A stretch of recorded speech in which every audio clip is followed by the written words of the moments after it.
Bonjour et bienvenue sur Biblio on Air, le podcast des bibliothécaires. Et pour ce mois de février, on va parler BD avec moi-même, donc Marie, et ma collègue Mathilde qui est avec moi. Hello.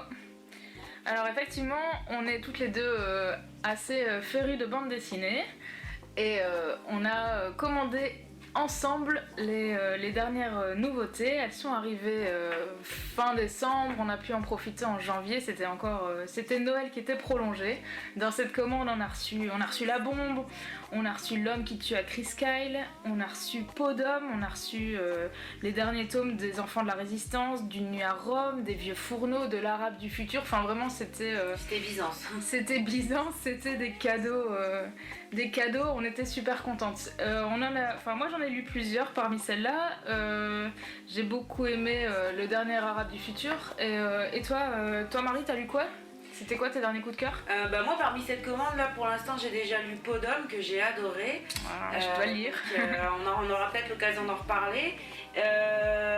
Par contre, ce que j'ai vraiment adoré dans cette commande et que je pense que tu as lu aussi Mathilde, c'est Le Château des Animaux. Ah, j'ai oublié de le citer, celui-là, il est... pareil, un gros coup de cœur sur Le Château des Animaux.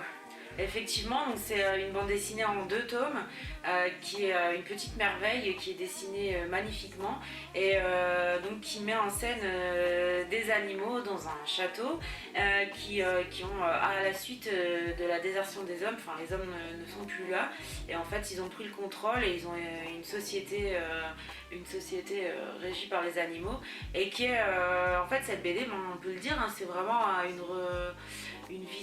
revisite de La ferme des animaux, ouais, de George Orwell, effectivement. Alors si j'ai bien compris, c'est même la suite parce que donc Silvio, c'est celui qui a pris le contrôle de cette ferme. Il le dit à un moment donné dans la bande dessinée, dans le tome 2, je pense, il dit depuis que j'ai repris le contrôle après que vous vous soyez fait avoir par les cochons. Donc dans George Orwell, c'est les cochons qui prennent le pouvoir, tandis que là c'est Silvio. Donc ça pourrait se passer, qui est un taureau un peu machiavélique, ça pourrait se passer après le récit de George Orwell.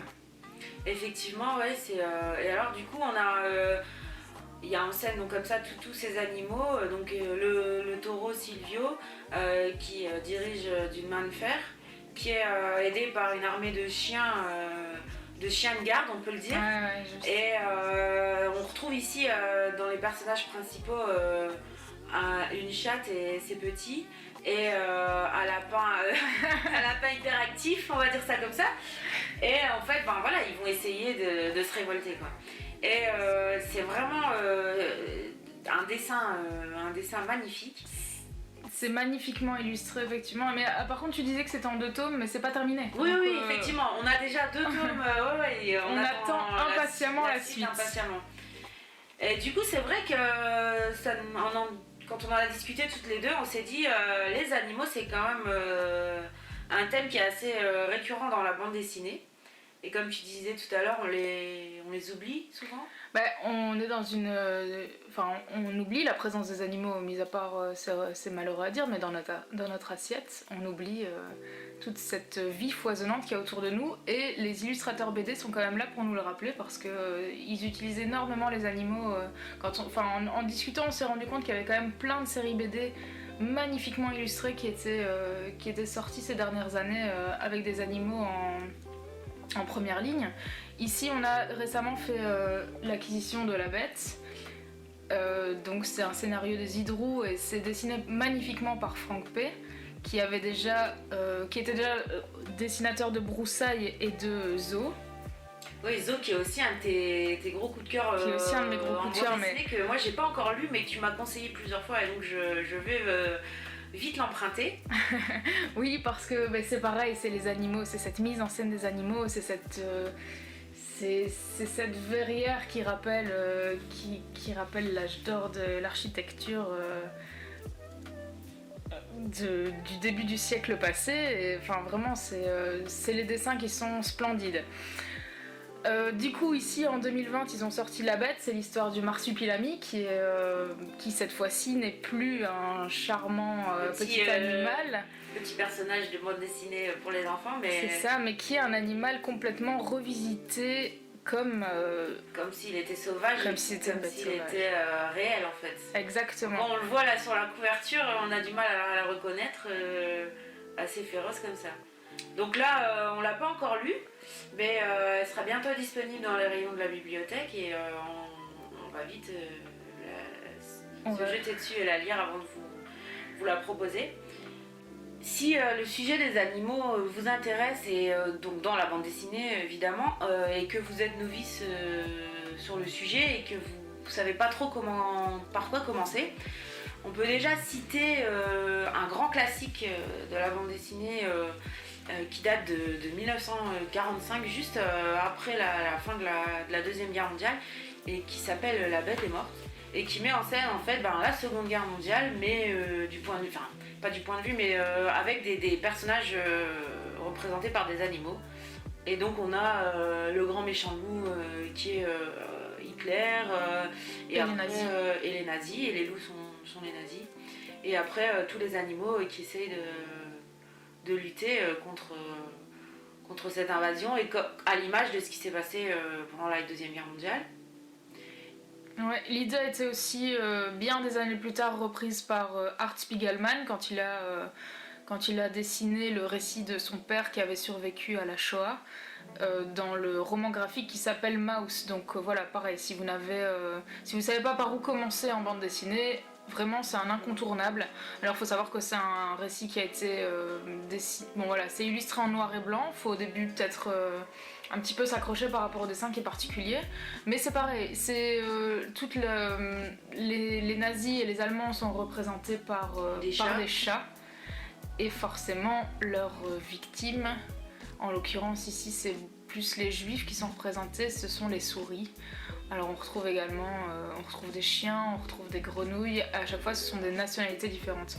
Maus, c'est vraiment quelque chose c'est un récit qui est très prenant, qui est très profond, très fort. Vraiment, c'est un incontournable. C'est un incontournable, effectivement.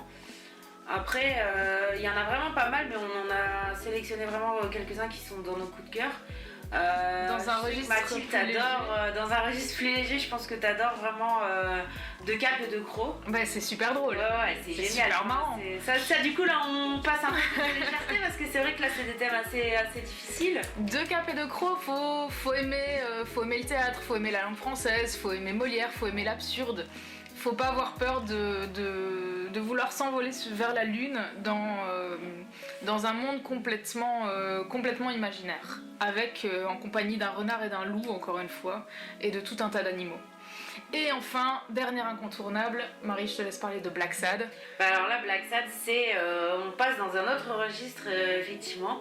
Donc là, c'est un thriller, roman noir, un roman policier, enquête, donc qui est incarné par un inspecteur de police qui est un gros chat noir, mais vraiment humanisé, et qui enquête sur des crimes et là on retrouve vraiment, il a un impair, on dirait vraiment un inspecteur des bas-fonds, et c'est aussi dessiné sublimement. C'est magnifique. D'ailleurs il y a eu une exposition il n'y a pas très longtemps au Centre national de la bande dessinée sur l'œuvre du dessinateur Guarnido.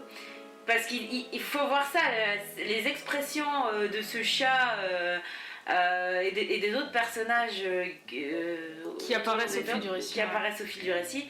Et donc là, vraiment des enquêtes noires, avec quand même un peu d'humour par-ci par-là.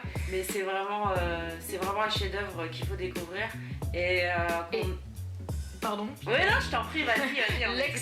L'excellente nouvelle, c'est qu'il y aura un nouveau tome de Black Sad qui devrait sortir dans les mois à venir, et ça, vraiment, c'est une très très bonne nouvelle, parce que c'est génial. Ouais. Voilà, donc en tout cas, n'hésitez pas, si la liste des bandes dessinées dont on a parlé est disponible à la bibliothèque de Moucron. À la bibliothèque, et n'hésitez pas. Merci. À très bientôt. À bientôt.